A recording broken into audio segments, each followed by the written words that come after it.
Yo, what's good, everybody? Welcome to episode 9 of DeGodCast, the podcast by DGens for DGens. Today is April 26th. It's JB, part of your trio of hosts, along with the Homies chapter and slate. We have today either your favorite or your least favorite influencer in the house. Influer. Mr. Function, here to talk some shit, maybe drop a couple dick jokes, maybe get a little controversial. We will see. But first, a word from our sponsor. Today's sponsor is DeFrame. DeFrame is an absolutely gorgeous NFT display frame for the DeGods community. Not only does it support DeGods and Dead Gods, it also supports all verified NFT collections on the Solana and Ethereum blockchains. DeFrame connects to your wallets and brings all your NFTs to life, but does not and will not have access to your funds or private keys. It is not just a frame, it's an extension of the blockchains and a physical representation of your treasured digital assets. And I heard they are dropping something insanely great tonight. So follow at DFrameOfficial on Twitter and find out what's happening. All right now, chapter. Hit him with the decap. Yo, let's see. I missed that 3-hour Twitter space. So salute to the informed. I think I got like 5 things. No, I missed some shit, but fuck it. Let's see. For the recap, first and importantly, the OG homie Vittler linked up with the homie Chill to establish the official and most accurate dust halving countdown at halving.debuilders.xyz to present the real-time approximated facts and mathematics regarding the imminent and impending doom. Split that majorly affects all miners of the dust utility token all over the world. Math is this: 30 becomes 15, 10 becomes 5, 1 dust remains equal to 1 dust. Bro, I told y'all, and now my man's fucking showed y'all. We about 30 days out at the time of this recording, so act accordingly. Let's see. Secondly, last week, the upcoming Solana social media project SolSpot announced they will be the first project ever to utilize the Magic Eden launchpad to accept dust to mint a capped amount of 333 NFTs from their max supply on May 3rd. Custom shit with the profile data pulled straight from the blockchain. Shit looks dope. Shout out to them. NFADYORMF. Third, and it's a big 3. Y'all seen it. Twitter feeds erupted this past weekend, as the motherfucking West Coast living legend, Mr. We Cause Tragedy erratically, systematically, in your house without a key, motherfucking Craig, bro. The big homie Ice Cube joined the motherfucking squad. The natural born killer himself pulled the trigger twice on a clean Pastellian Godhawk. Fam, he hit it with that double tap like it was a fucking zombie. Insta-killed. Now it's dead and dope. Man's also blessed the streets with the sick visual of his honorary Mickey DeGod combo with the gold rope NWA chain. Like, bro, like what the fuck, bro? What the fuck, bro? Like, you can't make this shit up? Bruh. Weird. Salute. Fucking, speaking of honoraries, bruh, both the goated founders of Solana retired their honorary 1-of-1 DeGod PFPs and straight up copped some disgusting sub 1K ranked Dead Gods for fucking free. And I mean, I definitely co-signed the Icy Einstein, that shit is heat, you know, but the fucking Nebula leather jacket double diamond necklace, like the double diamond necklace, bruh, per assessments from qualified analysts on Twitter and in the Discord, and I concur, that one can infer that a whole lot of gang shit's going on. The huge. How many is that? It's 1, 2, fucking Cube. Then Raj and Anatoly, Yakovenko, that's Quattro Cinco. All right, so yo, finally, I don't regularly talk about the current floor price, but let's talk these motherfucking threes though, for the motherfucking culture. This week, all-time high, briefly fuck around and hit the floor price of 333.33. That's a triple-double. Salute to all the new holders. Pull up in the Dow. And all the homies who've been here. Salute to all the homies who've been here since 33.3. Also, just want to shout out specifically, let me not fuck this up, the homie Michaelis Lelis. Yo, Mr. Cold Shower for 43 days straight until this fucking point. Fucking insane. You could take the duct tape off the other faucet. Let's see. All the fucking de-oath sworn DeGods, DeGoddesses, and people just down with the squad who said it's ink time at this threshold. We seen you. Let's see it in 4K. Updated roadmap 3.33 coming. Delilah out of retirement. The bed and breakfast gang have reassembled. Another 10-day sleepover is already in play. Fucking Frank shotgun and yerba mates in front of a fucking whiteboard and in between phone calls as we speak. Guess it was a good week. Oh, yeah. Great week. Yeah, let's fucking go, bro. All right. Hell, oh, what a week, man. Unbelievable. So actually, nice recap. Yeah. Well, welcome to the show, man. One of my questions was gonna be, do you want to join the 333 floor price tattoo gang? But now that it's already happened, like, are you gonna get a 33% tattoo for the floor price or what? I mean, I don't see why not. I'm not gonna make any promises right now, but all right, we'll wait till a little later in the show when the paper lips come out. Right. Hell yeah! And then one more thing, just a little point of view, first person on the 333.33 floor price. So I woke up this morning and decided, you know what? I'm getting FOMO from all these people making their tattoo bets. And I posted on Twitter that if we hit 333.33, I would get a Mickey DeGods tattoo because I already have a 33.3% tattoo. So I couldn't do that. So you get a full Mickey? Well, I mean, Fox is going to design it. The Mickey artist is going to design it. It's going to be classy. It's going to be tasteful. It's going to be full on. Shout Mickey's, out to Fox. All right. Shout out to Fox. But then I went and I checked Magic Eden and I realized there's one fucking DeGod listed below 333 Soul Floor. So at first I posted on Twitter. I said, yo, somebody just buy this shit for the culture. And then the homie, Michaelis, Mr. Cold Showers, Mr. Hard Nipples, said, yo, send him a Foxy ding and tell him to relist. So I hopped on fucking Famous Fox, filled out the ding. I said, yo, relist at 333.33 floor, you fucking cuck. And I posted that shit on Twitter. And then Michaelis also hit him with the fucking ding. And sure as shit, he replied on the same Twitter thread and was like, all right, first of all, fuck y'all. And second of all, I relisted at 333.33. So shout out to Famous Fox Fed for playing an integral part in one of the most iconic moments in time in DeGod's history of hitting this floor, and also for single-handedly fucking over 100 people into getting 33.3% tattoos at NFT NYC. Shout out to the Foxes. Shout out to Nicholas. Shout out to, I think it was like NFT Steve or something on Twitter that had his boy listed under the floor, which, you know, kind of a weird move, but you fixed it for the culture. Hella respect. So, like I said, we got that boy Function on the show today. Looking good. How you doing? Feeling good? I'm good, brother. How are you? Fantastic. He's outside doing what people in Colorado do right now. So yeah, I just switched spots with my homie. He was on a phone call, and there you go. Priorities. Yeah, he's like, you need to have this. You got it. So yeah, we out here. What's going on, guys? We're chilling. We're chilling. Happy to be here. Bro. Happy to have you here, bro. Glad to be here too. It's been usually a long time coming, bro. Fuck. Fucking right, yeah. Sorry we had to rug you the other day, but you know, Papa Frank comes first. It is what it is. It's all good, no stress.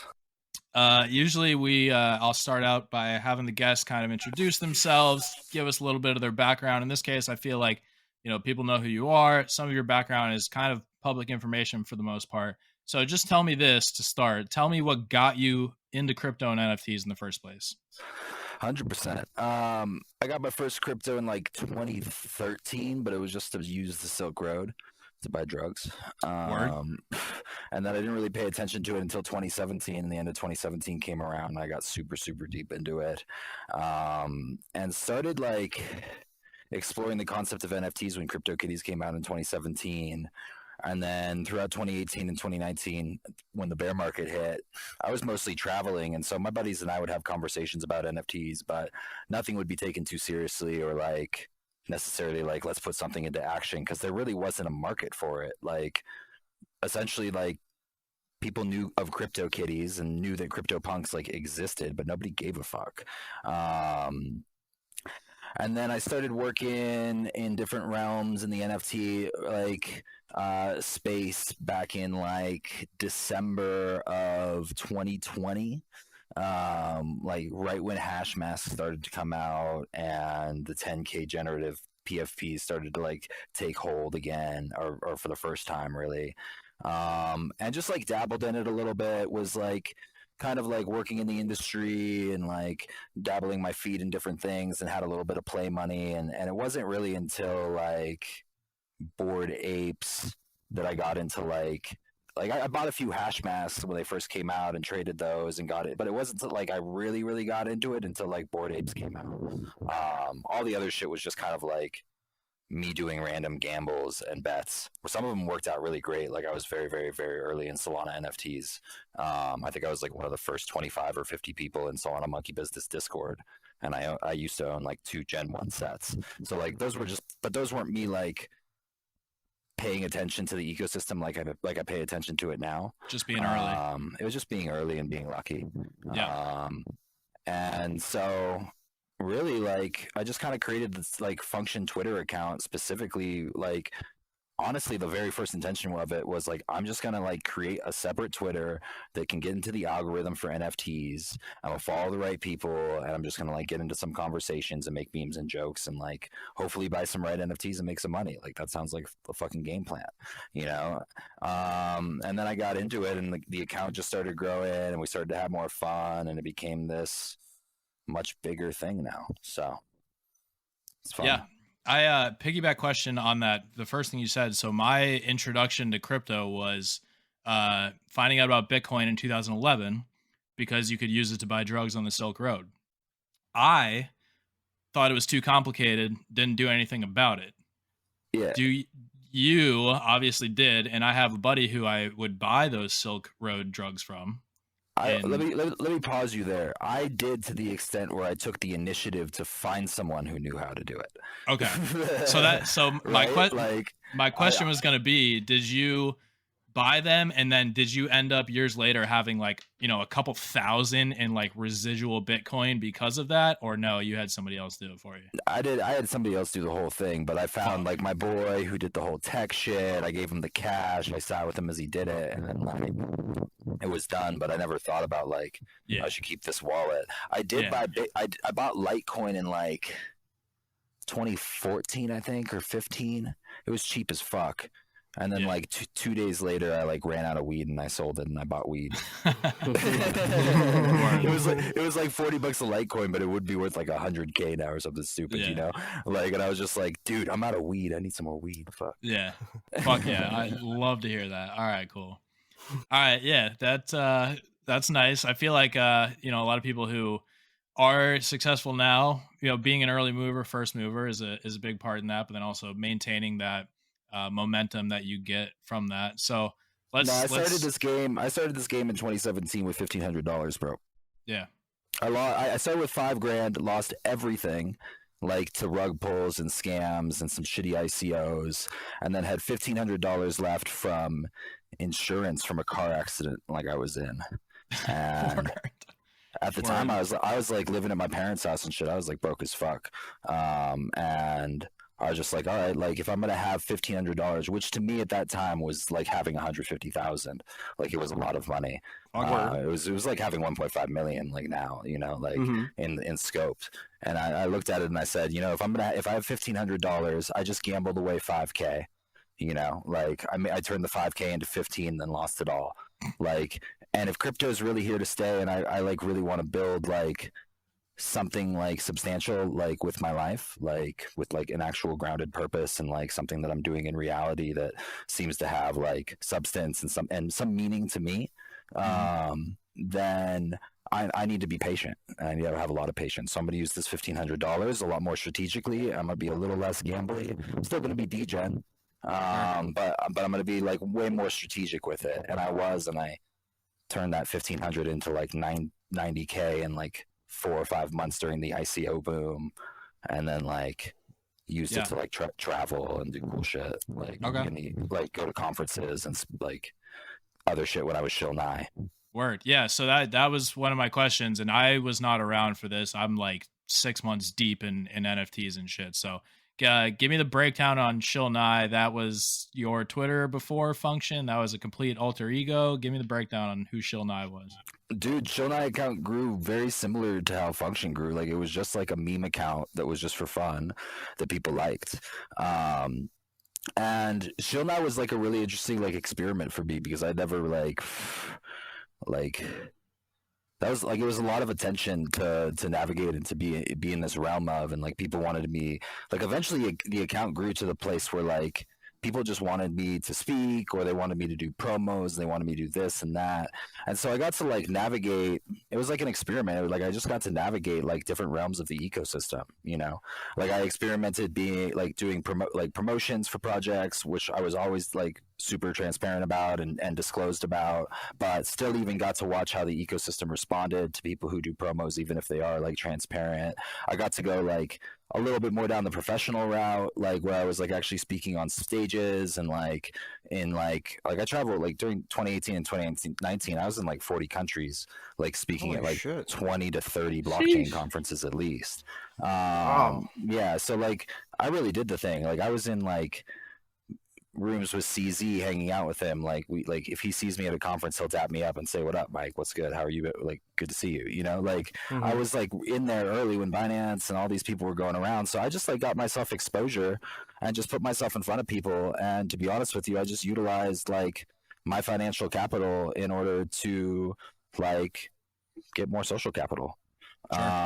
And that's a bar. What's that? And I said that's a bar, bro.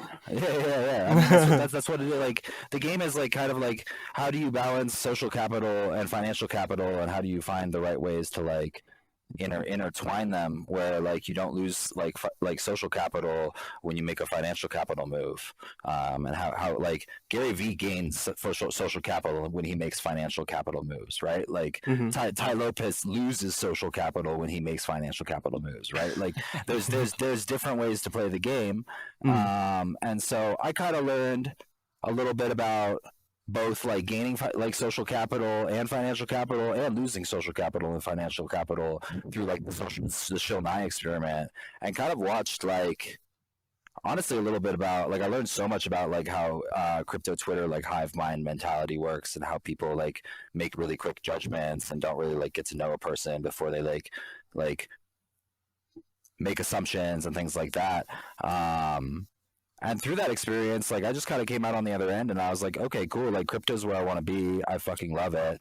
I don't really like being like, honestly, like when Schmoes like came to a close, I was just at a place that was like, I don't really like being public. It was like the end of a bear market. Everybody was in like a nasty mood because they lost all this fucking money, you know? Word. And I was kind of just like, you know, this isn't fun. And so I kind of just like tapered off the Schmoes account, and never really expected to be public again, to be 100% honest with you. And then all of a sudden Function came around, blew up, and got to the point where I was like, I felt like, to be 100% honest, I just kind of felt like a little internally split. I was like, yeah, I got like Function, and then I'm still kind of like subtly trying to hide the fact that I'm Nye, even though I'm Function. I was just like, fuck this, dude. Who gives a fuck? Like, some people ain't gonna like me, and that's a fact. Some people are going to make assumptions. Some people are going to judge me. Like, whatever. Like, I'm me. This is my life. I love the way that I live my life. Like, I go to Burning Man. I do crazy hippie shit. I do fucking, like, I have sex with crazy women. Like, it's fun. Like, I have a great time. And I'm me. And I'm public about it. And, like, if you don't like it, you're probably just fucking jealous. Like, let's be real. Was Schmoes completely different account? Like, did you delete it, or what happened? No, it's I doxed Schmoes back in like 2019 or something, 2018, and so it's my doxed account. You can look it up. It's Michael A. Jacobs, I think. So it's still there. It's got like 40,000 followers. I never tweet from it. It just like kind of sits there and floats there and does nothing. True. So you doxed and then decided you didn't want to be doxed, started a new account, and now you're doxed. No, I doxed. I doxed and enjoyed the experience of being doxed as Schmoes, and kind of got to a place in my experience where I didn't really know what I was utilizing the account for, and didn't like really feel like super fulfilled by it. And so I took a step back in order to like reset or realign and refine my fulfillment, and learned a lot about like how I was like the ways that I would navigate being an online profile are very, very different now as Function. Like I don't really give a fuck what anybody says. Like as Schmoes was like a little bit more insecure, and like he had like a little bit more like wounds and shit that people were like bumping up against when they talk shit, you know? Now people can talk shit on me all they want, and I'm just kind of like, yo, I'm here. Like come say it to my face if you like really got beef, but otherwise like you're just talking on the internet for clout, and that's totally fine. And my reputation fucking speaks for itself. So like, what do you think was the catalyst that blew up Shilnai, and then what do you think was the catalyst that blew up Function? I mean, you said Shilnai had like 40K followers, which you have a good bit more than that now. Yeah, 40K at the time, though, you got to understand, was a completely different realm. Like no one in crypto Twitter had like 100,000 followers. Like there weren't even 50,000 people. Like there's barely 50,000 people in crypto, right? So fair. Now, that being said, like, I don't think it's a specific catalyst. Like, I think it's just like, really, like, I'm just like, I understand how to use the tool of Twitter better than most people do. Like, most people just like. Twitter's for shitposting. I mean, to a degree, yes. Like you have to learn how to like navigate like the realm of a community and the way that an energy of a community like navigates in order to be good at something. And you have to learn how to like communicate what you want to say in a short enough and a clear enough form that will like actually touch a large group of people in like a place of understanding where they're gonna like resonate with it. And that's like a skill that honestly I've been working on Twitter since it was 2012. I got on Twitter and was just like fucking around with shit trying to learn, right? Like so like I was like 18 in college or whatever, you know, 19 or something. But like long story short is like I don't think it's like a catalyst. Like I think like probably like a lot of people like follow me because I've like made some good plays here and there, and I've done it really publicly, and so it's like a cool like benefit for people to like be incentivized to like follow. But I don't know, I'm just myself, and people just seem to radiate towards it, and like I just can't fucking like it just is what it is, you know what I mean? Like that's kind of my process with Function too, is like Shil and I didn't really like that in Function. I'm just kind of like, yo, it is what it is. Like I can't like fight what seems to just happen naturally. The big plays probably help a little bit. I mean, it's nice when I'm bragging about buying DeGods at 4 soul floor, you know. Like, they're like 100, 200, 300, pumping more and more, you know. So yeah, it doesn't hurt for sure. So on that note, I think at least to me, my understanding is you're kind of famous for being one of the guys that called Bored Ape Yacht Club early, I think. So kind of. I mean, I wasn't like super early on Bored Apes like most people were. Like most people were buying like half an ETH and ETH. I think my first Bored Ape purchase was when the floor was like 5 Ethereum. And I think I bought a DMT. No, I bought a DMT for 10 Ethereum when the floor was 7. Okay. And then it dipped, and I paper handed the fuck out of it. Lost 5K overnight. Like literally, like my Bored Ape story is actually hilarious. If y'all want to fucking hear it. Yeah, I was gonna say what like got you into it? What made you kind of bullish on Bored Ape? I guess if you were, and then sure, tell us the story.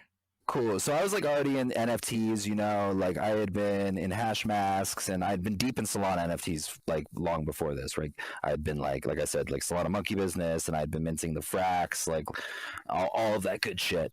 And then this is when Function probably only had like 1,000 followers, maybe 800 or something. And I was just like sitting on Twitter, like utilizing it as a tool and observing communities. And the thing that I noticed the most was this Bored Ape shit, like just kept growing and kept getting bigger. And this was over maybe a week, 2 week span of like me just honestly sitting on Twitter for 8 to 12 hours a day doing what I do. And so I'm just like sitting there and observing and just like watching this grow and watching these people talk and this community be like, oh, I'll help you with this and I'll help you with that only because you have this profile picture. And mind you, this is before PFPs were like a thing, you know what I mean? This made PFPs a thing, in my opinion. And so, like, as I started to watch and observe that, I was like, all right, like, this is interesting. The floor price is going up.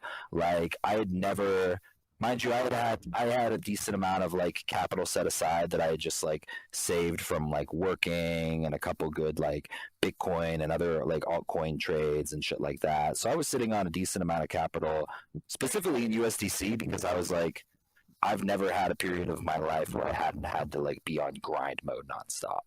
And so I put a $250,000 in USDC, and I was like, I don't have to work for 4 years at my current burn rate, which was like 6 or 8K a month at that time, right? And I was like, if it's like 6 or 8K a month, 400K, if I just live at this rate, I'm chilling for 4 years. And that put my body into like a space it's never been in, which was like a space of like, I'm good. Like, I don't have to worry about the next bill. Like, I don't have to be in this like survival mode that I've been in for like, even as Shill Nye, I was in survival mode, just trying to hustle. Even if I had 90K in my bank account, it was always like trying to make like a little bit more here and there. So it put me into that space. Right. And so in that space, I was able to be a little bit more free in my thinking and a little bit more creative in like how I like could see possibilities. And so as I was like watching this Bored Ape thing kind of grow, I watched it hit, I think the floor, like I said, was like 7 or 8 or something like that. And I went in there and I grabbed a DMT for like 10.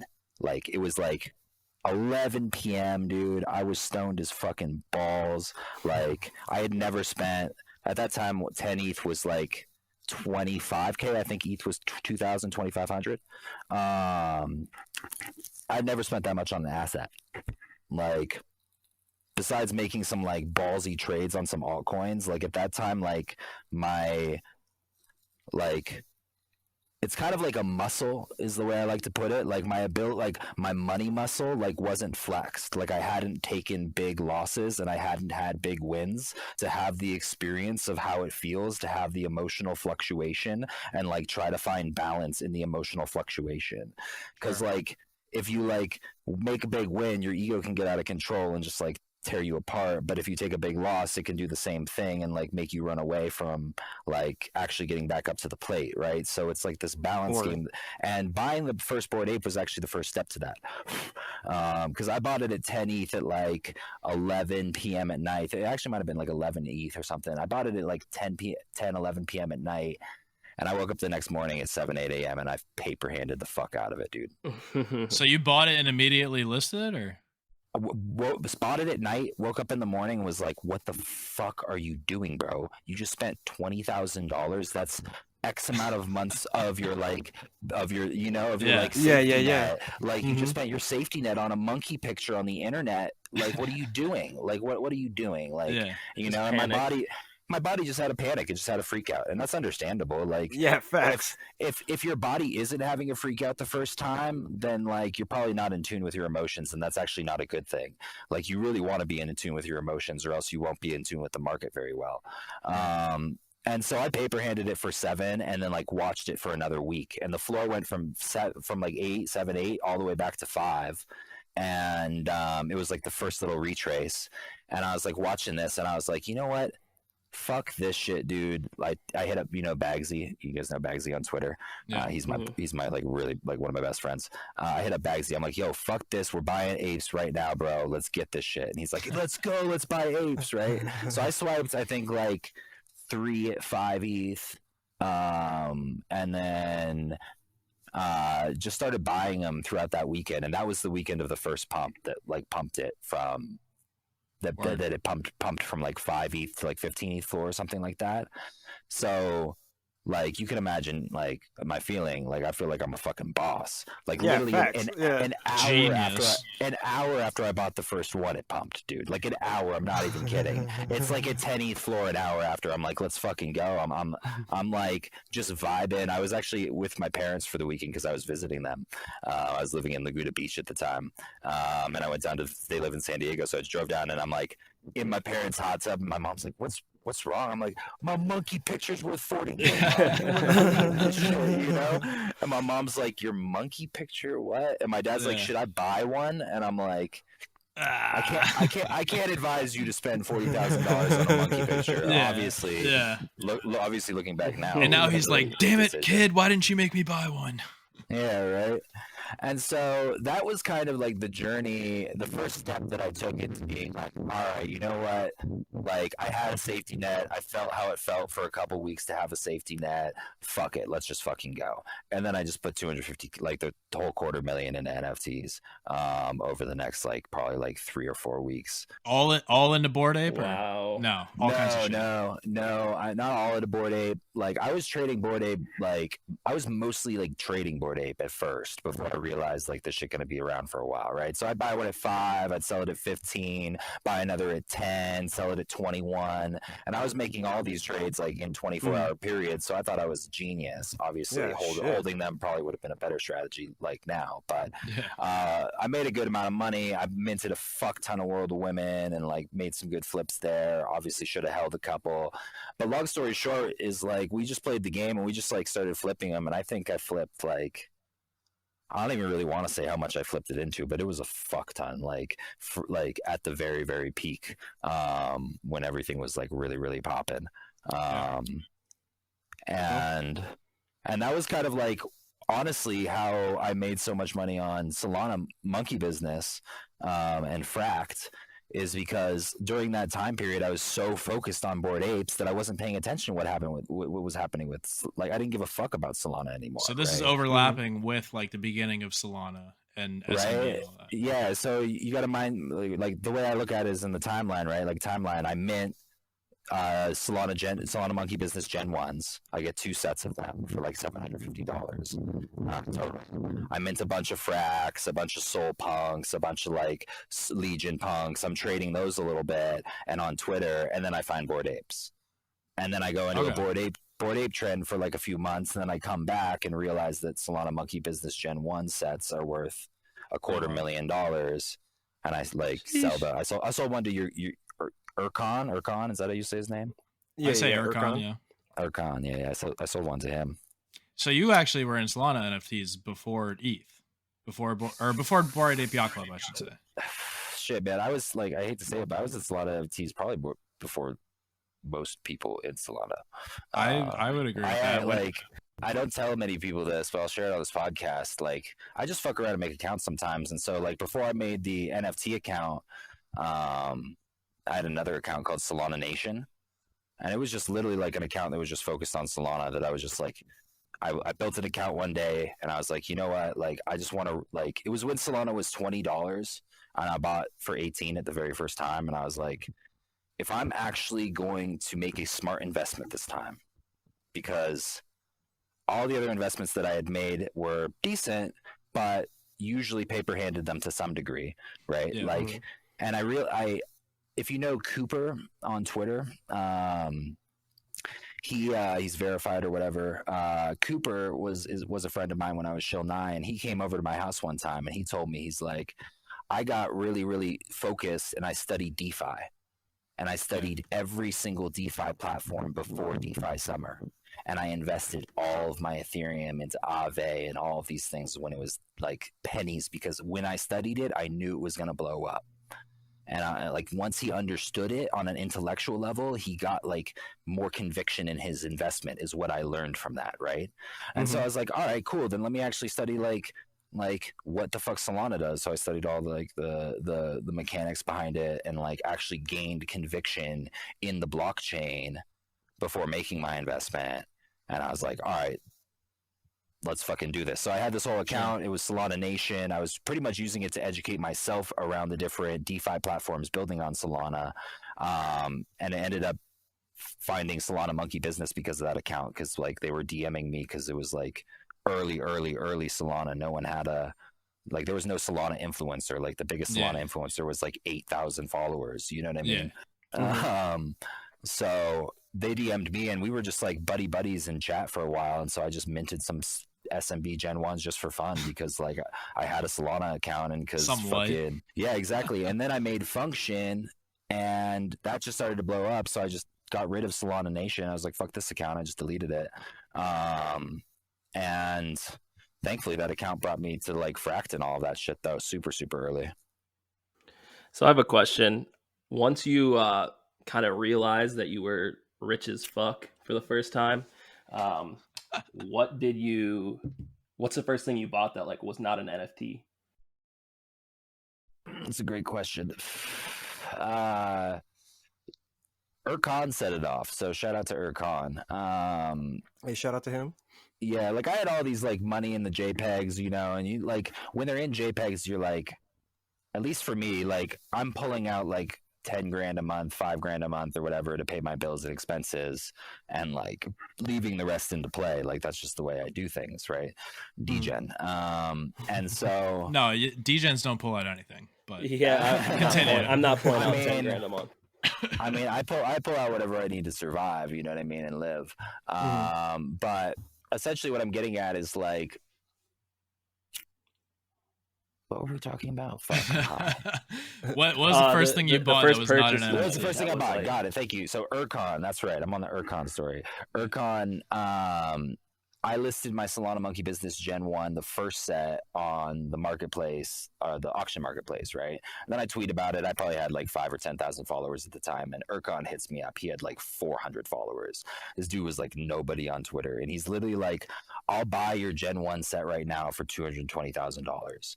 It's like his first message to me. Oh shit! Okay, that sounds right. Mind you, mind you, I bought this shit for $350, right? Yeah. Like for one set, 300 per set, right? Whatever it was. And so first thing I told him was, "Nah, I'm good." I was like, "I'll pass, thanks." And then he hit me back. He's like, "Give me whatever number you want right now. Like, tell me what number you want." And mind you, I was like, dude, like go to the auction site and make a fucking bid. Like my thing's on there. I don't really want to sell my second set personally. Like I'd like to hold on to it. And he's like, give me any fucking number you want for the second set. I don't want to I don't want to waste my time bidding. Like, let me know. You know what I mean? So I called up my boy Bagsy because Bagsy's just like my boy. And I was like, dude, this guy's trying to sell me this. Like, what the fuck should I do? You know what I mean? And he's like, first off, is it real? And I'm like, I think it's real. It seems real. Like I don't fucking know. He has 400 followers on Twitter. We'll see, right? And then second off, he's like, why wouldn't you sell it? I'm like, dude, I honestly think these are probably going to be $1 million items, like to have a full set. What made you think that?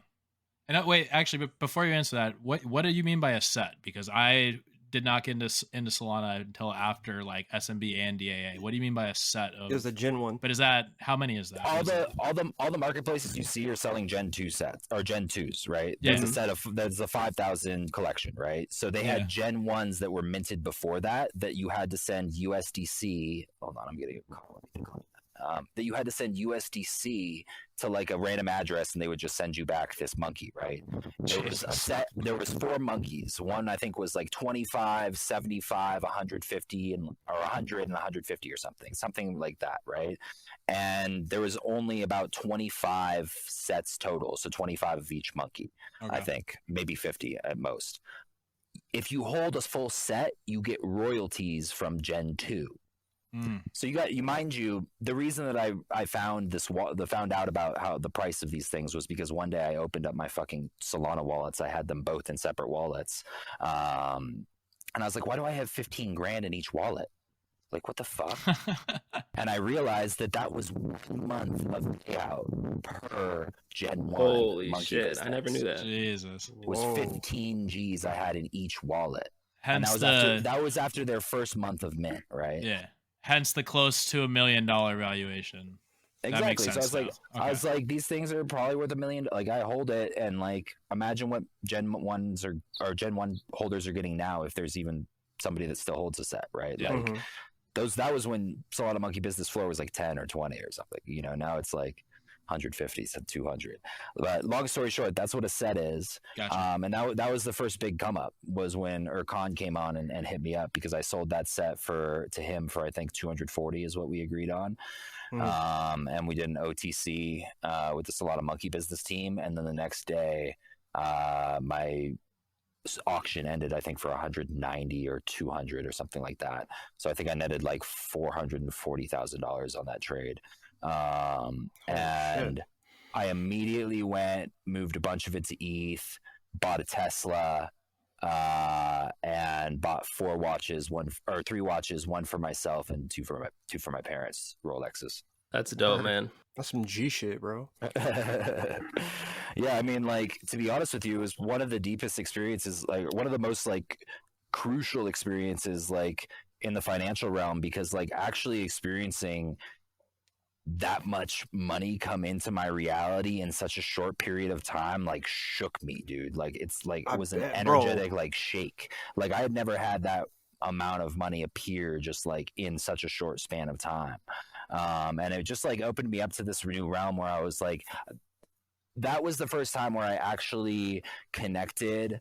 Like I had been kind of trying to live the paradigm of like full crypto, like actually like look at reality as like a sandwich is 0.01 ETH or whatever, you know what I mean? But that was the moment that actually like snapped me into it. Yeah. And I was like, money's fake. Everything's like all this financial reality is fake. Everything is like very, very easily like able to be accumulated. Like if you're like intelligent with your timing, and if you're like intelligent with your decision making, and if you're like willing, and the biggest thing is if you have the fucking balls to take a risk. Because when I spent $750 on Solana Monkey Business, like it wasn't like I had a fuck ton of money and was just like that. I was still getting paycheck to pay. That was back in January or December, like of 2020. I was getting paycheck to paycheck. You know what I mean? Like $700 was still like a good portion of my rent, and I was still concerned about that at the time. But I was willing to take a risk on it, right? Like you have like the biggest thing is you have to have the balls to take a fucking risk. Sure. So on that note and conviction, taking risks, Bored Ape Yacht Club, Solana Money Business, what was your initial kind of draw to DeGods? Because you've been, one of the people that's kind of been around shilling since day one. Like, was it a similar experience to your experience with Bored Ape Yacht Club, or? No, it was actually very like. Yeah, it was a little bit similar. It was similar in the aspect of like the community rallied around that honorary they made me. All right. And at the time I was like, you got to mind, like at the time, like I think I had just done the Trippy Bunny mint. Right. And like Trippy Bunny was 1.11 Sol and we donated everything to charity. Right. And like the intention behind that, like behind me and Bagsy and Techie Sparks and 70H doing that, like the whole point of us doing that was to tell the Solana ecosystem that like 3+ Solana mints is not appropriate. And that like you don't need, and like Solana was what, like I think $200 at the time. Like it wasn't appropriate for people to ask 3 Solana mint like prices for NFTs, and that was like our, and most of them were just rug pulls. And so like we were like, in order to fuck the game up, we're gonna do a 1.11 mint. No one's going to know what we're going to do. And once it sells out, we're giving it all to charity to show people that one, like you don't need to charge like crazy mint prices. And two, like you also don't even need to keep the mint in order to create an insane fucking community of people that love a project. And Bunnies ran to a 20 Sol floor after that.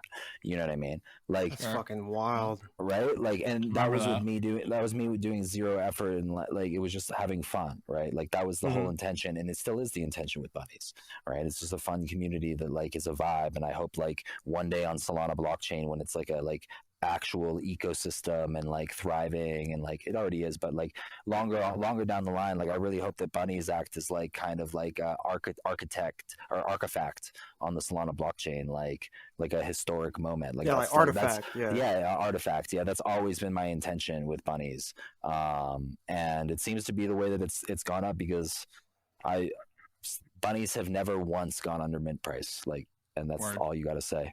I don't even think I don't think they've ever gone under 2x mint price. They may have gone like a little bit under it, but like it just is what it is. So that's what attracted me to DeGods.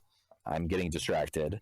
I was pissed about 3 Sol mints, and I was always talking about it on Twitter, and they made me an honorary, and it said fuck 3 Sol mints on the chest of it. Yep. And I was like, these guys have balls, and I like that. And so I'm going to claim this honorary and see what the fuck happens. And I just like kind of watched as they had the paper hand bitch tax, which really attracted me as well, because I studied it, like, oh, paper hand bitch tax, that's cool. Let's see if it works.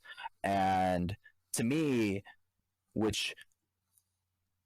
I love Frank to death, but to me, I think like the reason, and I think he did it right, but I think the reason paper hand bitch tax didn't succeed is because it was never really used to sweep floors. And if it was used to sweep floors, then it would have been an like insanely hype project for a short period of time and probably died off over time, because that's what it like. So it's for the best. So it wasn't used that way. I think it was for the best over the long term. But at the time, I was like, why isn't he sweeping the floor? Just sweep the fucking floor, Frank. Mm-hmm. You know what I mean? Yeah, that's what I was thinking. The same thing. You remember when he would spend like 80 soul and burn one instead of sweeping the floor, and the Discord would go insane. Like, what the fuck are you doing, man? Well, why would you reward people that just list on the fucking floor, though? But anyways. True. Yes and no. And like, I understand the mentality of the short-term thinking of being like, I want the floor price to go up, buy the floor, which was partially my thinking at the time as well. Like, sure. Is this guy going to buy the floor or not? Like, what's going on? You know, because my uncertainty wasn't really like, is he going to buy the floor? Or is he going to buy a rare? It's just like, what's happening with the money? It just felt like a little bit like, I didn't really understand fully what was like the plan. It was random, which was part of the experiment, which is why I just kept playing the game. I'm like, fuck it. This is why we're still playing the game.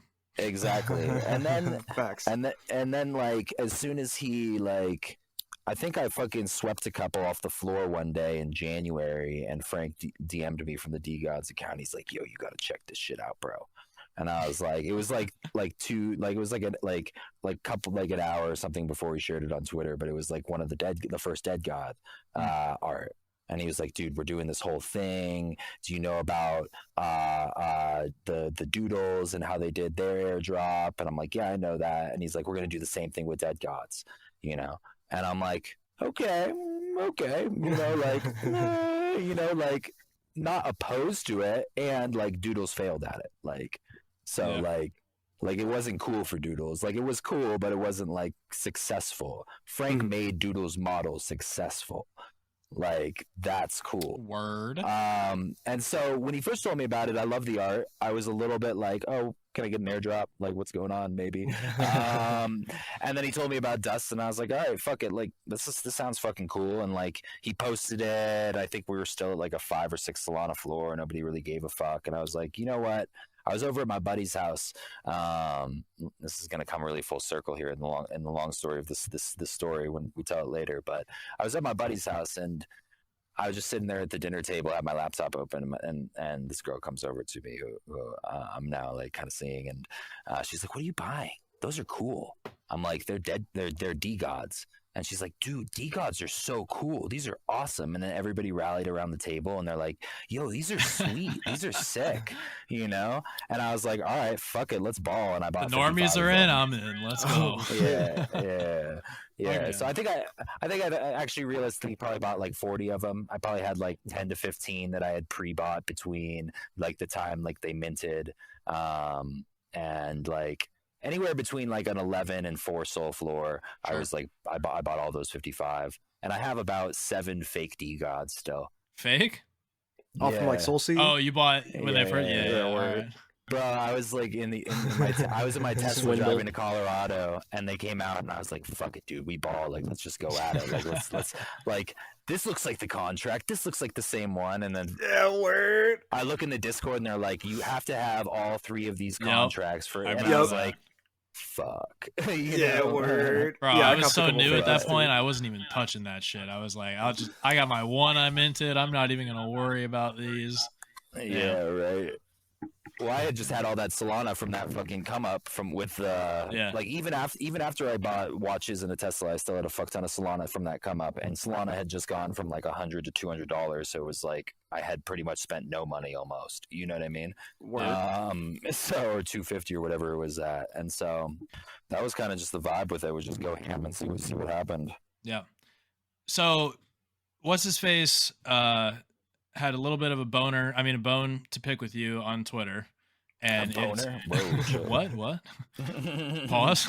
And it was in regards to, you know, being so bullish on DeGods and having all this conviction to sweep the floor in between that 4 to 11 range, and then selling some kind of on the way up to where we are.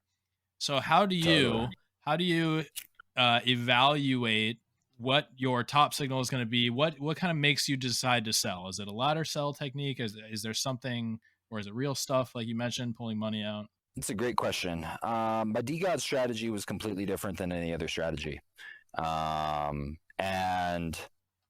like mostly it wasn't really like searching for a top signal, but it was searching for a target of like financial capital that I needed in order to help my friend secure a house. He had like we essentially been going like figuring out how to buy this house for the last 5 months now, since like December or November. And we finally got the paperwork and we got it all down. And he's like, yo, I need $360K like down deposit to make this happen. And so like, hold up, as a down payment on a house, you needed $360K? Yeah. It's like a sick ass $2 million fucking. Yeah, you fucking think sick ass.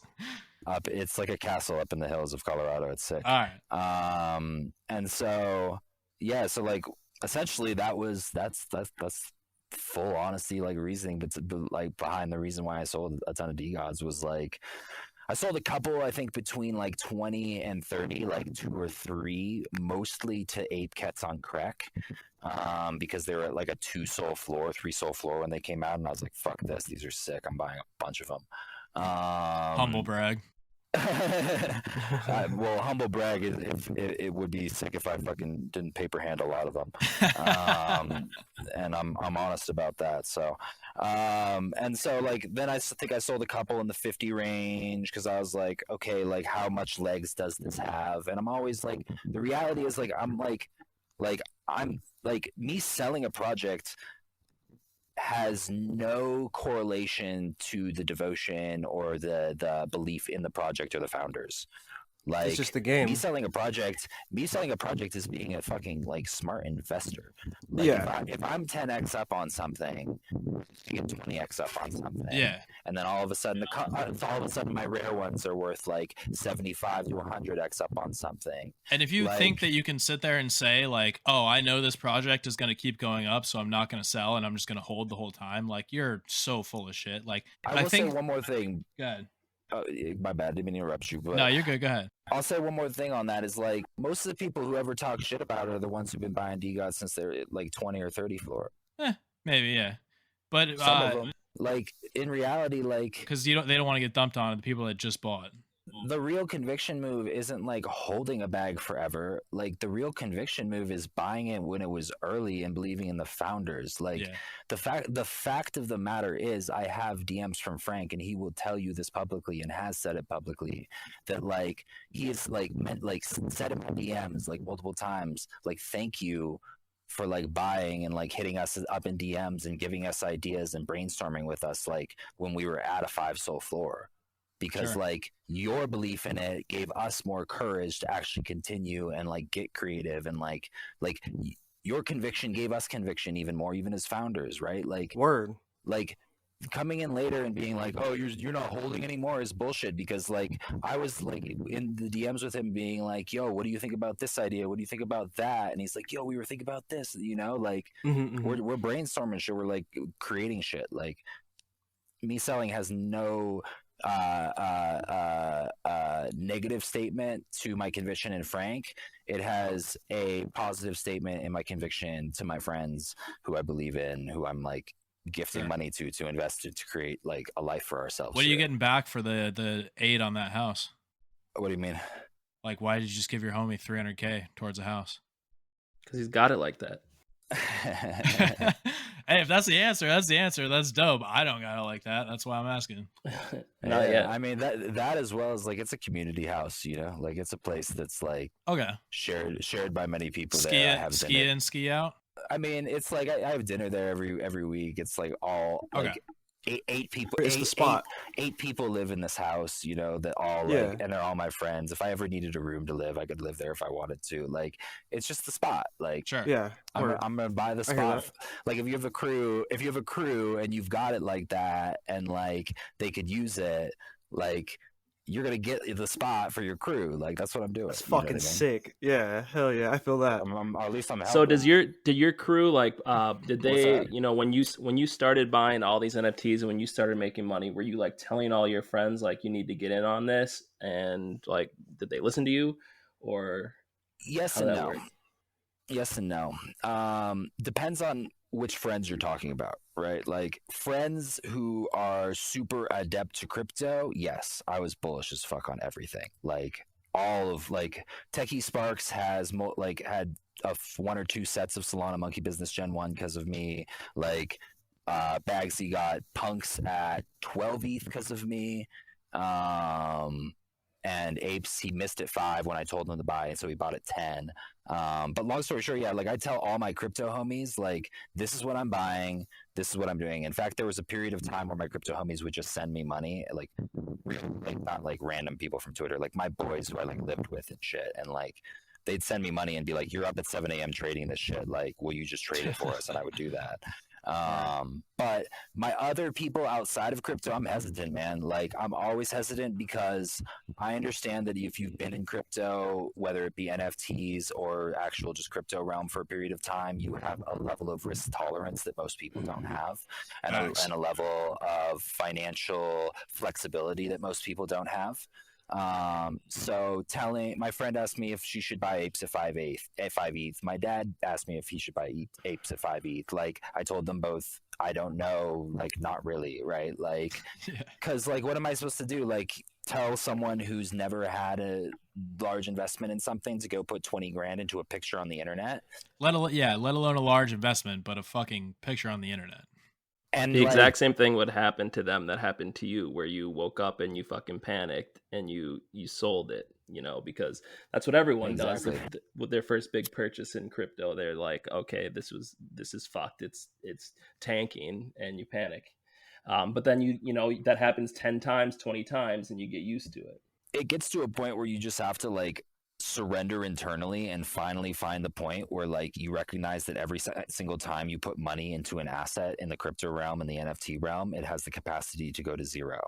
And for me, my strategy, my number one strategy for all NFT investing is when I make an investment, it's already zero. That money's gone. Sure. I don't look at it as like capital that I have.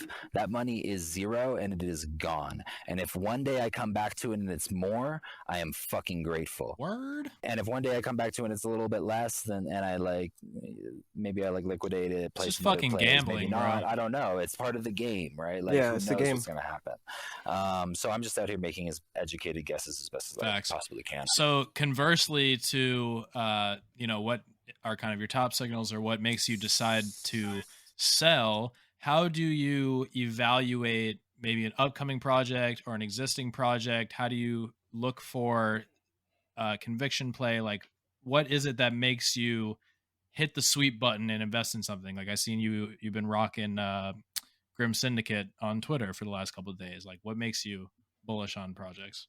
Depends on the project. I'll give you an example with Grim. Grim, it's really easy because they've got a strong community.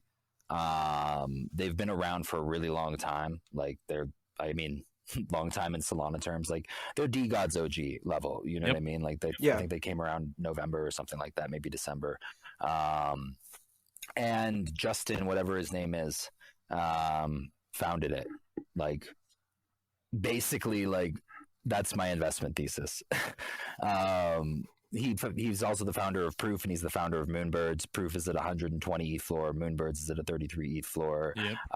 Grims is at like a quarter of a quarter of a quarter of a quarter of that, right? Yeah. So that's essentially my investment thesis, basically, is that like he's not a founder that's going to let his project just die or disappear. And that's facts based upon the other two projects that he currently successfully has. I mean, Moonbirds is a little bit of a stretch and new of an example, but Proof isn't. It's been around for a while. It's had a good floor, and a consistently high floor. And they seem to be continually like innovating and growing and communicating with the community on Twitter. So for me, it's yes. Like, I just bought a bunch of them. Like, fuck it, why not? Take the risk. Hey, yo, this I think is a perfect time, bro, for me to say this, bro. By the way, we don't give financial advice on the show. Yes. That's it. All right. True. Thank you. Yeah. None of this is financial advice. This is not financial advice. We should just say that at the beginning. Honestly, people shouldn't think that because listen to us, but hey, still, just had to say it. And to continue your question, like, how do I evaluate projects? Like, that's a very unique example, right? Like, it's got a founder who's very public, who's famous, who has multiple other successful projects. Mhm. Like, it's a little bit easier for me to make an educated, like, guess on something like that, rather than it would be with a DeGods early on, who's like, who the fuck is Frank? Who the fuck is Frank, right? Like, in the beginning, at least, And so when I'm like looking through the ecosystem today and analyzing projects, it really revolves mostly around the community and how riled they get around things. Okay. Like, I really, really just study Twitter. Like, everybody's always asking me, are you in alpha groups? Are you using specific tools to analyze charts? No, like, I sit on Twitter. Like, I study communities. Like, I mostly only know my bags are pumping because of Twitter is telling me that they are pumping, right? Like, that's the only like signal that I have when I'm like, oh, maybe it's time I should list something, is that I see it posted on Twitter a fuck ton.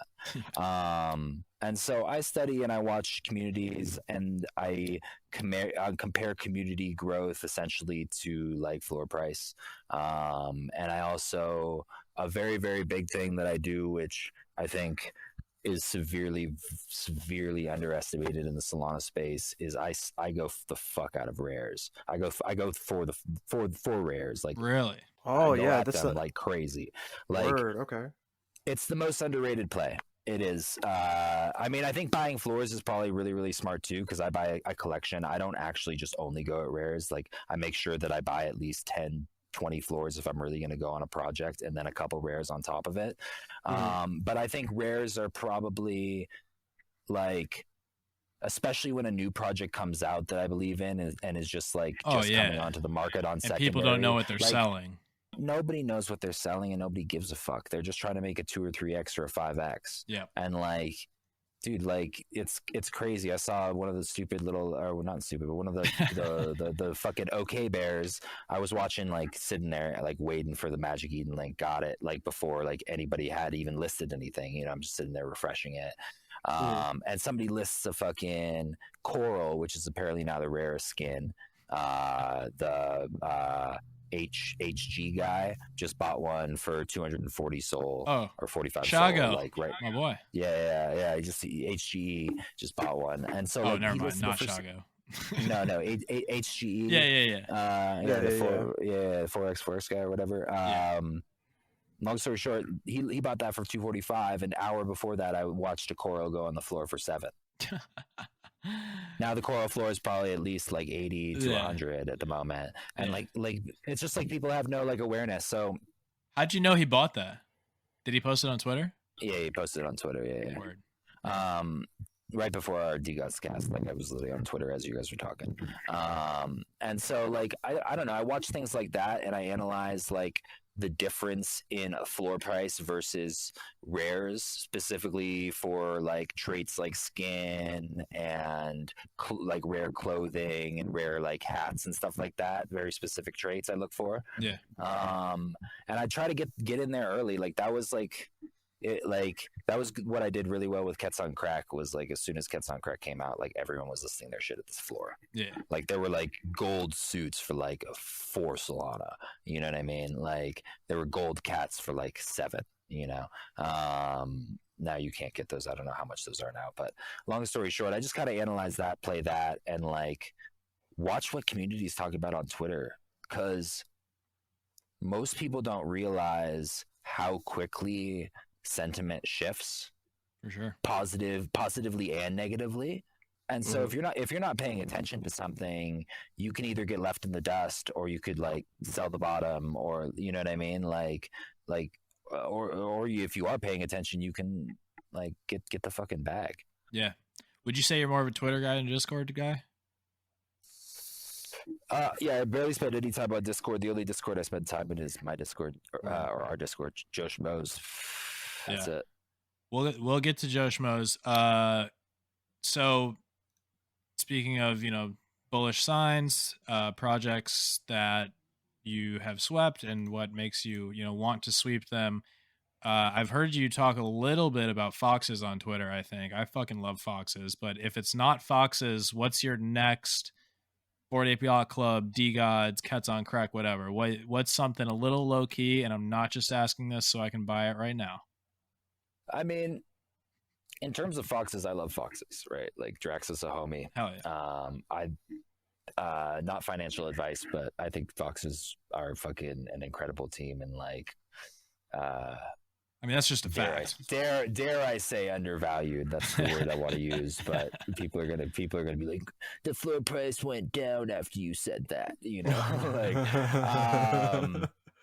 But anyways, I like foxes a lot. I was minting them at one soul. We had a little bit of a dispute early on. I don't know if you remember that, but we had a little. I actually had a FUD with the Foxes team early on early Foxes days. Yeah, because I was trying to buy one of ones from the collection. Okay. And so I hit up the team and I'm like, yo, like, do you know anyone who owns these one of ones? Like, I'd like to know, And this is, by the way, before I say this, like, this is not FUD. This has been cleared. We are good. I own tons of foxes. Ancient history. I believe in the team. Yeah, this is just history. Ancient history. This is not FUD. I love Drax. I love the team. Like, full support of them. So I hit them up and I was like, yo, like, where's these one of ones at? You know who has them? And he was like, yeah, these guys have them. And I noticed, I'm like, why do all the influencers have one of ones, and why have you withheld like a couple for like, and why don't I have giving away in auctions? I mean, realistically, no, like I didn't really give a fuck if I had one. I had like no followers at that point. I had like 15,000, 20,000. Like, it wasn't like a big, like, I was more frustrated that I was about to go spend $80,000 on a fox that I hadn't realized had been gifted to an influencer for free a few days ago and not minted in the collection. Like, if it had been minted in the collection, and then that's like how the market values it fairly. Like, yeah, that's the game. But if it's not in the collection fairly, and if no one like had like, or I think two or three of the one of ones were actually, of the 10 were actually in the collection, I was like, kind of felt that was unfair. I had been shilling them a lot on Twitter. This wasn't public knowledge to my awareness, even though like it had been shared in the Discord. Like, Foxes had blown up, like no one really knew that yet. Sure. Like, it was shared in the Discord early, like before anyone even knew about Foxes, when they were like still struggling to mint out. You know what I mean? When they moved they had to move their mint from 2 sold to 1 in order to sell out.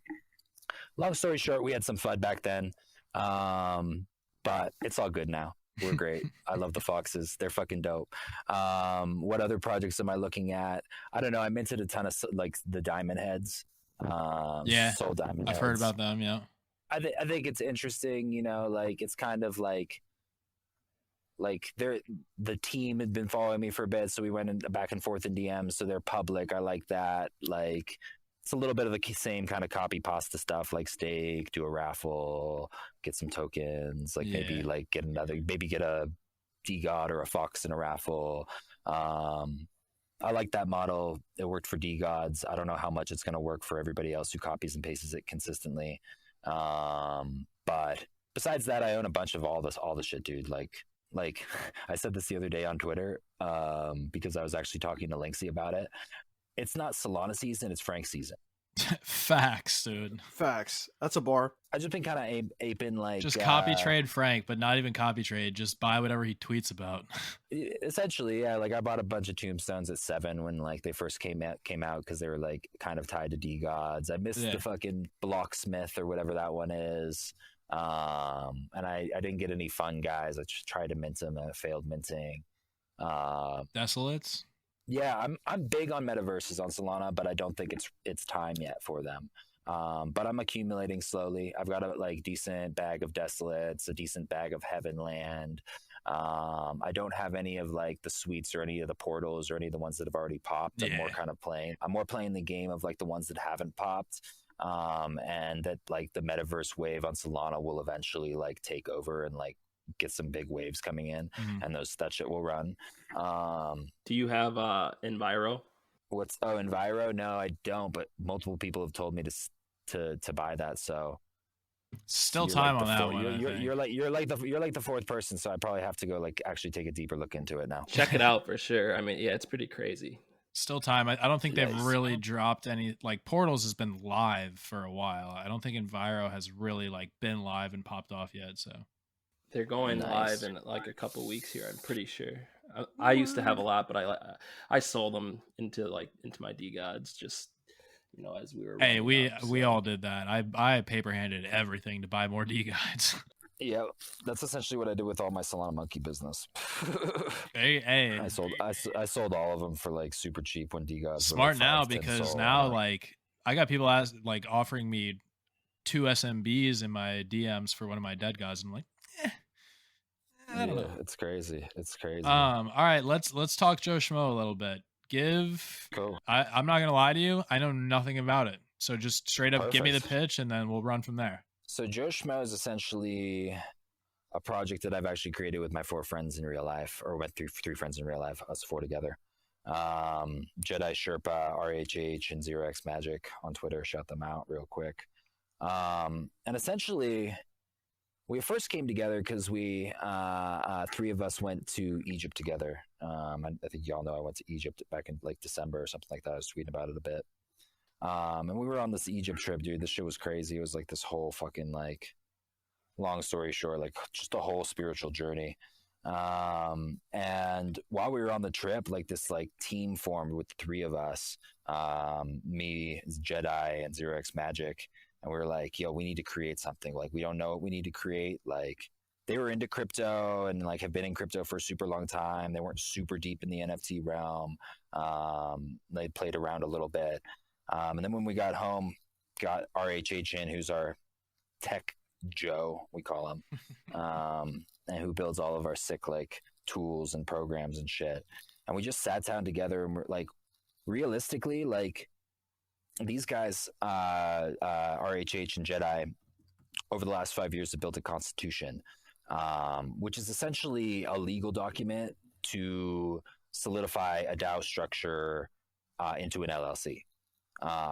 Because like in order to here's the main issue. Like, long story short, we're solving the issue, or we're like working to like understand and try and build a model about DAOs. Here's why. Like, the reality right now is DAOs are like not structured properly. Like, the reality is, like, if you tried to make a payout in a DAO like DAOs do right now, it's like a completely like gray area in the legal system, and it's completely like elusive. So Jedi and RHH over the last 5 years have written a constitution that essentially gives legal precedent to DAOs and allows DAOs to have legal structure where they can actually legally pay out the participating members of their organization.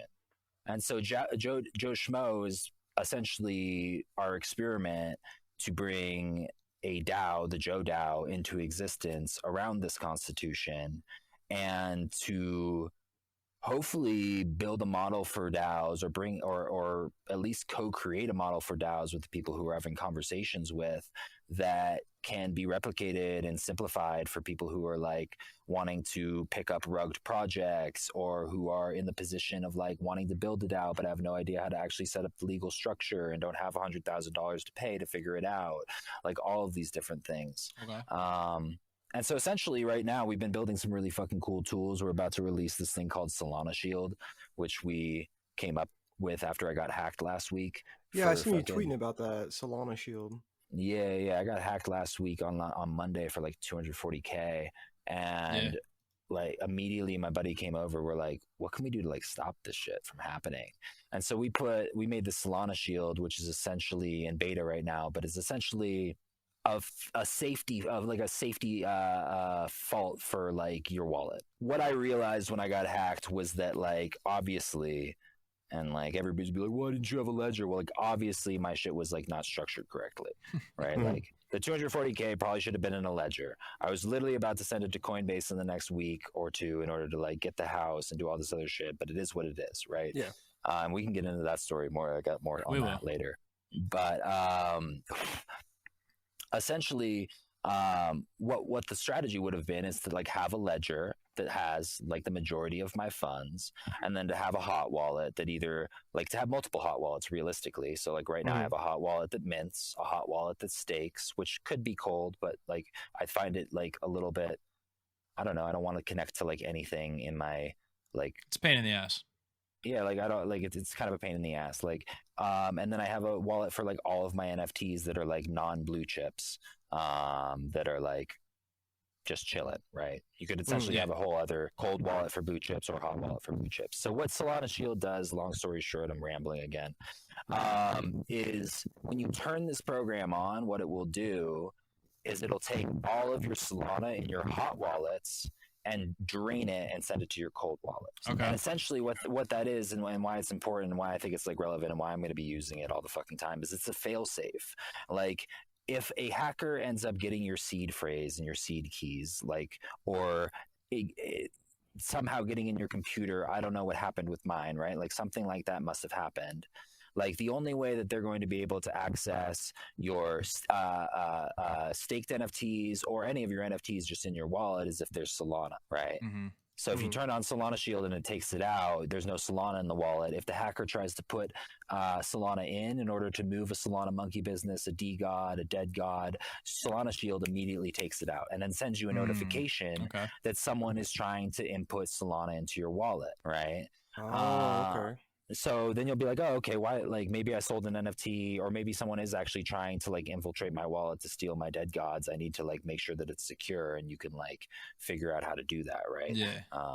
Multiple different options with that. So that's essentially the concept behind Solana Shield. Was I wanted a safe way to like keep all of my Solana in a cold wallet, whether a high value NFT sells, and I have $30,000 just sitting in a wallet, or 50 or 100 just sitting there. Like, and I'm not near my computer, Solana Shield will send it to my cold wallet, right? Whether a hacker's trying to get in, he's trying to send Solana in, like it'll send it to my cold wallet.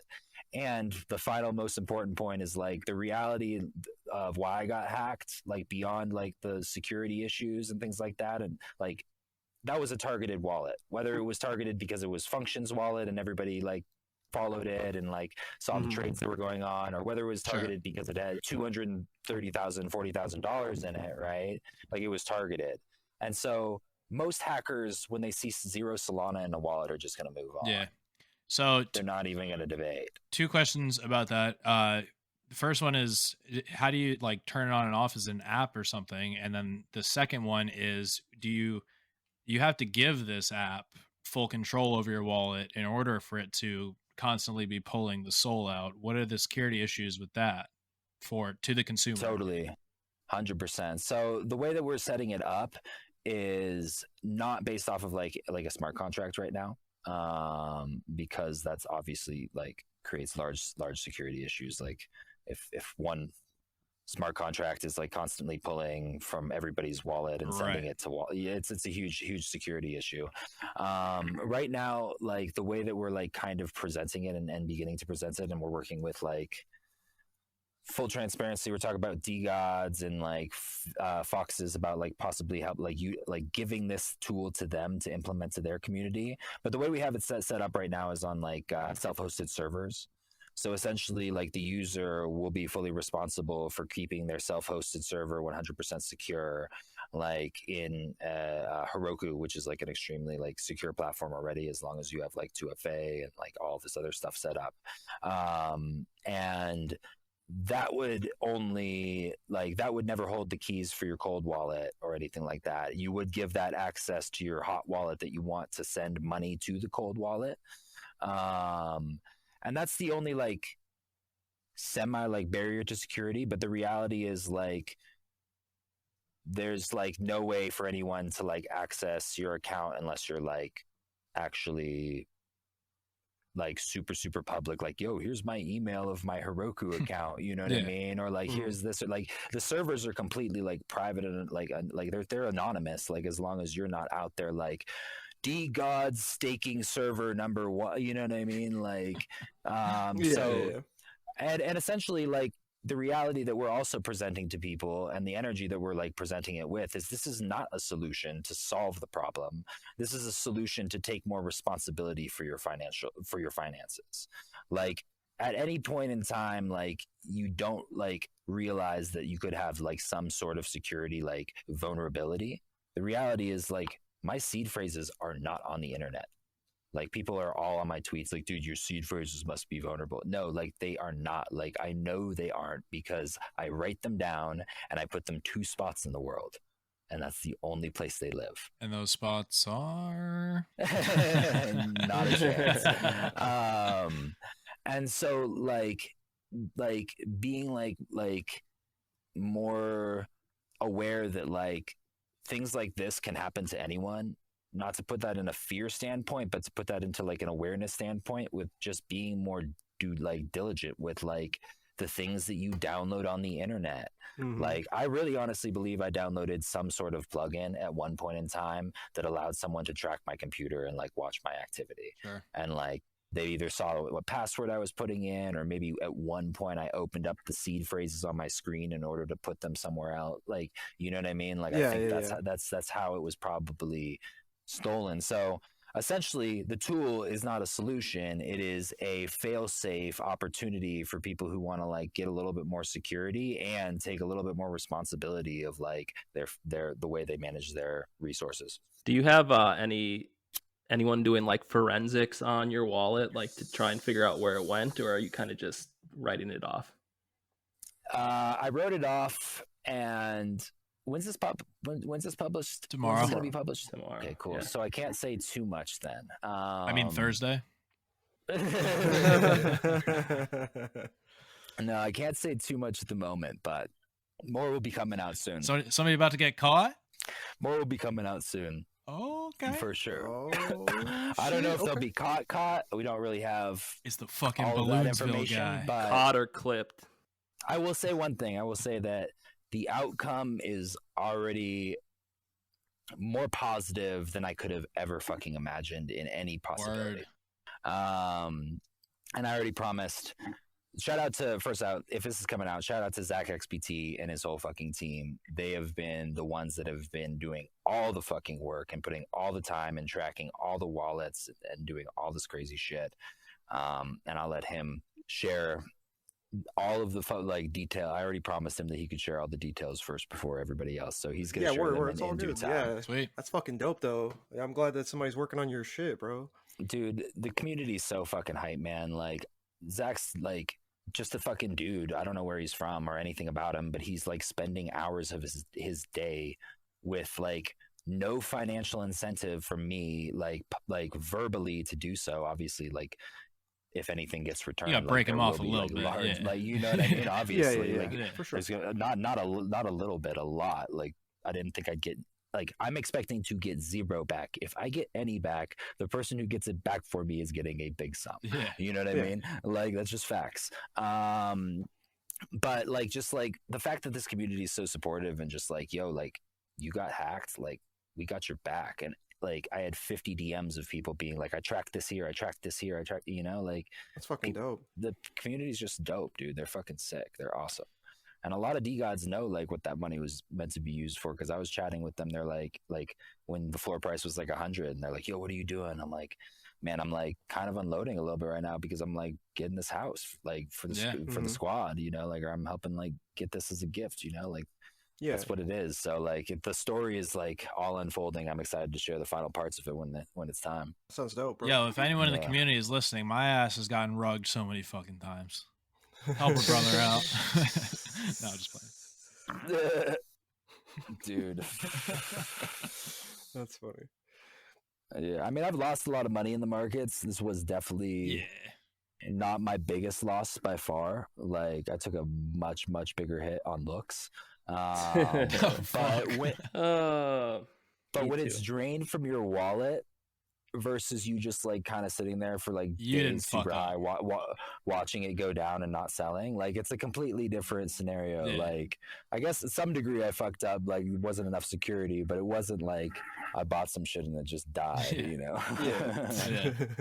When I read that tweet that you put out that you got rugged or, you know, hacked or whatever, like I thought it was a shit post at first. Like I was waiting for the punchline, and I think a lot of people had that same reaction. Like this dude's fucking around, and then it was just like, no, it just kept going.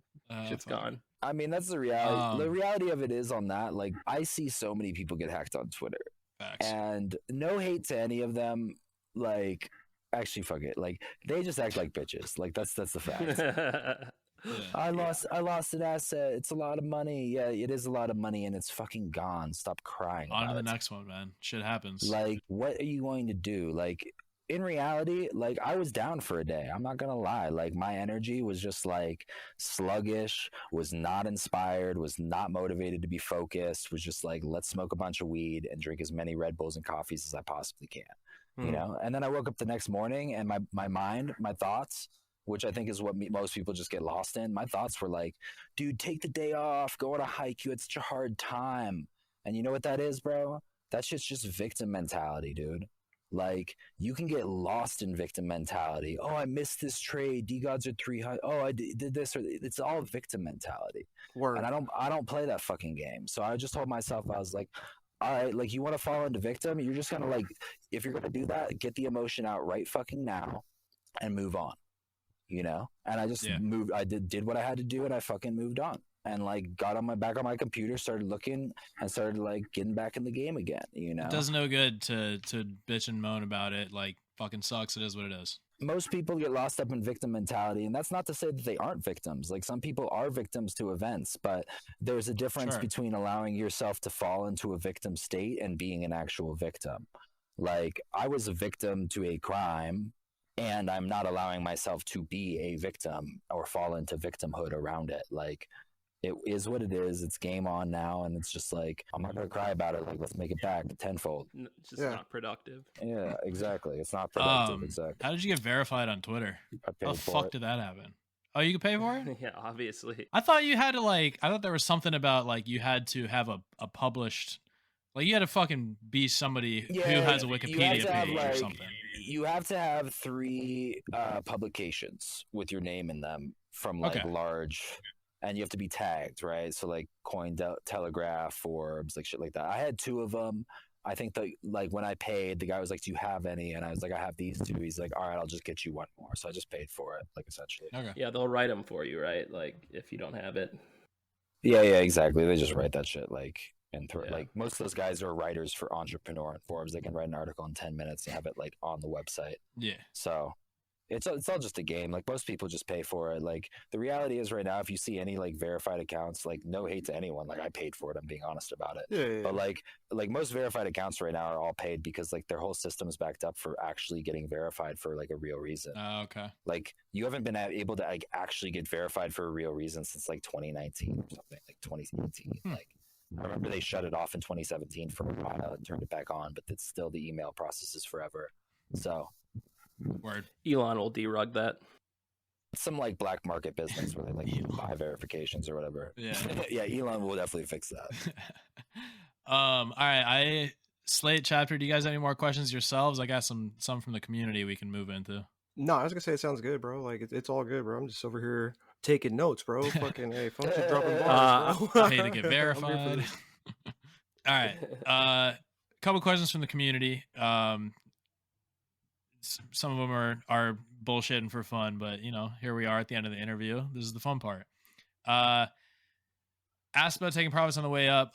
Do you think that DeGods has the potential to reach Bored Ape Yacht Club numbers? You're getting rubbed hard by the wind right now. Yeah.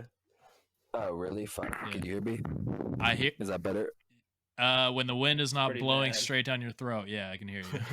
All right. We're gonna go to the wind to my back. How's that? That's Is that better? much better. That's way better. All right, cool. Anything's possible. Like, I minted Gen 1 Solana Monkey business. I told you the story for $750 and sold it for like $420K. Yeah. Anything is possible. Like, I think it could. Okay. You know. Okay. It could also go back to like 50. I don't know if I can now. You know. No, it can't. Like, no. I mean, realistically, like 50 would probably be an extent, but I mean, you got to also realize, like, there's market cycles to these things. Like, most people don't, like, realize that we, like, haven't really seen a full bear market for NFTs ever. Okay. So I think there's, like, a lot of possibilities that people are, like, not seeing. And I think that, like, we to an extent, like, besides like blue chip project and random new like ETH projects on Ethereum, like a lot of the ETH market NFT wise is already in a bear market. Yeah, like a lot of it. And Solana went through that in December and had a period of it. But you also got to understand, like, it hasn't really had a cycle yet for Solana NFTs. Like, arguably, you could say like October period was a cycle, but I would argue to say that was more of like the introductory. Am I getting raped by the wind again? It's not terrible. Are you guys good? You're good. All right, cool. I'm gonna move inside in a second once I finish this spliff. Like, arguably, that was more of the introductory period to like, this is an ecosystem for NFTs. Yeah. And everybody like made a bunch of money, took it out, and then like now I think is like a first like this like is here to stay cycle. And so I think I think the DeGods could have the potential to definitely go to $100,000 or more. I mean, they're already $30,000. 3x from here isn't too much. And like, I think as ETH people continue to flood over to Solana, as more of these whales start to hit it, like it just becomes an infinite potentiality for not just DeGods, but a lot of these projects that are just like kind of vibing and chilling around the $700 to $1,000 range. Yeah. You know? Sure. Okay. All right. You can't see Chapter, but you've heard him, and most importantly, you've heard the recap. Fuck, marry, kill the DeGodCast cast. I'm gonna take a solid hard pass on this question. All right. What is your favorite drug and why? That's a good question. I love weed. I love to smoke weed. Okay. Do you? Do I what? Go for it. Well, you can elaborate on that if you want, or I have a follow up on weed. Yeah, I mean, like, I smoke a fuck ton of weed. I drink a lot of caffeine. I dabble in. Do you drink? Do you drink beer or like booze? Yeah.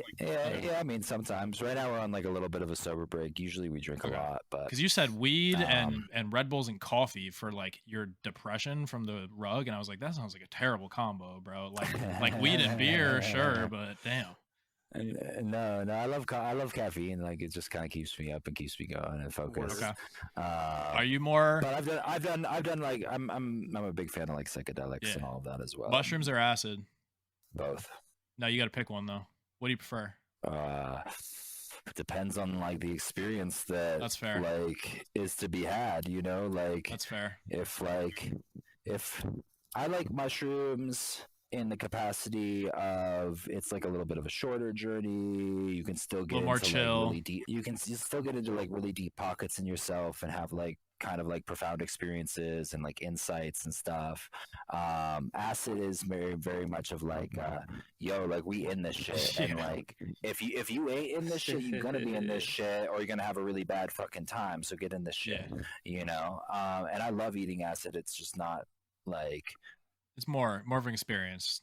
It's more of a commitment. More of a commitment. Yeah, definitely more of a commitment for sure. Indica or sativa? Sativa. Which one is that? Sativa, only sativa. Which one is that? That's the brain one or the body one? I don't know. It's the one that keeps you awake. Brain one, probably. Indica is like indica couch. That's how you remember it. Yeah, okay. That's my shit. I was a big stoner back in the day, and I kind of fell away from it a little bit when I when I went to buy weed and I had options. I was like, but no, I miss good old mids, bro. Like, I just want to smoke, sit on the couch, and like talk shit with the homies and just laugh my ass off sometimes. Smoke some mids. Yeah. All right, sativa guy. That. Not really a mids guy, but I hear that. I don't even think mids exist anymore, bro. I'm thinking like when I was. No, definitely not. This shit's weak and it's 24%. Jesus Christ. Yeah. Yo, Slayton, JB, bro. What's your guys' drug of choice, bro? If you guys had to pick a fucking drug, like it's just like it's the vibe, bro. Like you're just like I can only get one fucking drug, bro, for the rest of my life. It can't be alcohol. Nah, because I mean, I guess it can. No, that's a lame answer. Slade, do you want to go first? Do you have one ready to cocked up? Yeah, I mean, I like acid, but I mean, I only do it like maybe once a year or something like that. But Damn, I'm gonna sound like I don't a know. crackhead. It's fun as hell for one thing, and I just feel like it's not that dangerous, you know. Like it's pretty chill, free. Okay. Yeah. Yeah. So I mean, I do it and go to shows and shit. Like I've done it at like the Grateful Dead cover band, the shit with John Mayer Yeah. and Alpine. That's the fucking least surprising amazing. thing I've ever heard. Boys. Little pause right here. This is gonna be a funny little interview thing for tomorrow. I'm curious where they're gonna be tomorrow. But the OK Bears or the 27 Soul Florida? Jesus Christ! God. Are you fucking kidding me? Shit. Last time I looked, it was 10, this is bro. why I And you gotta guys said it was quit. 14. It was 14. Quit the real when we job. started. I got it. Dead That's ass. insane. When Function hopped on, we were talking about it before we started recording. It was like 14 or 15. I told y'all. I swiped 5 between 7 and 11. Yeah. Let's fucking go. Jesus Yeah, Christ. fucking play. Yeah, man. I gotta quit the real job so I can just focus on this shit. I haven't We're minted gonna or fucking like quit the flipped podcast so we anything. can just fucking look at it. Yeah, fucking right. make Fuck, plays. rug. 27. Jesus. I love blow, dude. Oh, Like Hey, I run it, love bro. if I so similar to like the acid mushrooms question, it obviously depends on the experience you're going for. Like the way that I live my life and the experiences and situations I put myself in probably lean themselves more towards doing blow than other things. I go out to drink a lot, I go out to the bars a lot and shit. But I've also like I really enjoy mushrooms and like microdosing mushrooms especially. It just it just puts you in a very good mindset and also just mentality and body So feel, I mushrooms feel and the like. fucking yayo. A nice sunny day microdosing mushrooms and just like going about your usual activities. But yeah, I love cocaine. It's fun. Word. I will add one thing that I do enjoy as well, and that's Adderall. and that's a given. Just do Oh, blow word. like an adult. No, Adderall's way No, better. I'm just kidding. Dude. It's Adderall, if I'm having a productive day and I'm like getting on podcasts like today, like I'm gonna have a little half Adderall. yeah, we've talked about that before. Word. It's like I'm not gonna blow down some fucking lines and then hop on DeGodCast. Yeah, right. That would be a little degenerate, but Dude, very You were fucking maybe at the screaming live and show. shit. yeah, right. Are you going to NFT NYC? Maybe it's a possibility. So we have, haven't I decided. think as of this morning, like upwards of 100 people that have promised to do this 33.3% tattoo at the 333 floor. And there's talk of renting out a tattoo parlor at NFT NYC in order to get all these tattoos done expeditiously. So that's open invite to you if you want to come watch, 80 plus DGens get fucking tattooed. That might be a thing. Sounds like a wild potential. That sounds like a wild potential. It sounds incredible. If I'm there, then I could definitely see myself potentially stopping through. That sounds fun. Oh, yeah. I was gonna say if we do that, we're definitely got to do a live episode from the parlor too. Yeah, I'm strapping a fucking GoPro to my chest, and I'm gonna have a mic in people's face while they get tattooed on their, wherever it is. I'll do it. I'm gonna get a Mickey's tattoo. I said that earlier. I'll fucking run a live episode while I have Fox do my tattoo on me. I'm down for that. All right, yo, I got a question. Go bro. ahead, run it. So, all right, so you guys fucking talking about like all this shit, bro, like about all these drugs and shit, Yeah, what's bro. your but- drug?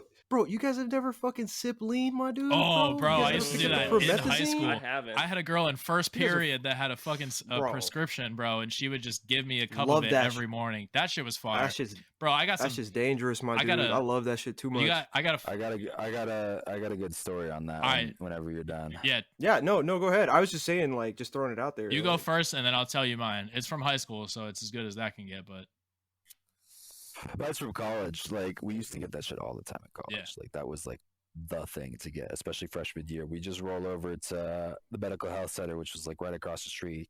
First off, we'd like buy packs of cigarettes, smoke like a full pack in like 4 hours as fast as we could. You know what I mean? Yeah. Go in there scruffy as fuck, Yeah, I remember just those like times.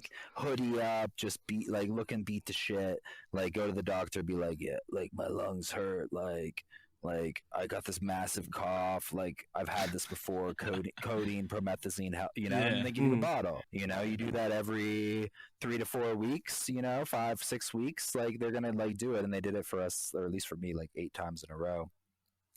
And the last time I did it, we used to like not just drink that shit. We'd lace it on all our cigarettes and all of our joints and all of our blunts. Just dip it, like just degenerate shit. The last time I did it, we smacked the whole fucking bottle in the day. I think I drank like 3/4 of it to myself, and like the rest of it was used for spliffs and shit.